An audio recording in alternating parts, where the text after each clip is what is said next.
नारी शक्ती न्यूज, नारीचा आवाज, सत्याची ओळख। पंचायत समिती जिल्हा परिषदेला या बाधरांनी काय करावं? मतदानाच्या 3-4 दिवस अगोदर एक ईव्हीएम हॅक करणारा घेऊन आला। यांचे खिसे भरले नाही, यांचं पोट भरलं नाही। यांनी उमेदवारांकडून, जबाबदारीने सांगतो पत्रकार बांधवांनो, भारतीय जनता पक्षाच्या इथल्या स्थानिक नेत्यांनी जे पंचायत समिती जिल्हा परिषदेला उमेदवार दिले होते त्यांच्याकडून ईव्हीएम मशीन हॅक करून तुमचा विजय करून दाखवतो म्हणून एका उमेदवाराकडून 25-35 लाख रुपये गोळा केलेत। आणि याची सुरुवात कुठे केली असेल तर त्या इंद्रायणी ढाब्यावरती इथं सेटलमेंट झाली।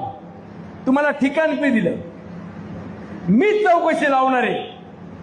मुख्यमंत्र्यांकडे आजपर्यंत भाजपच्या कुठल्या नेत्याची तक्रार घेऊन गेलो नाही, पण ही मात्र नक्की तक्रार सांगणार आहे। साहेब, भाजपचे मावळातले नेते सांगतात आम्ही ईव्हीएम मशीन हॅक करून देऊ आणि तुमचा विजय करू।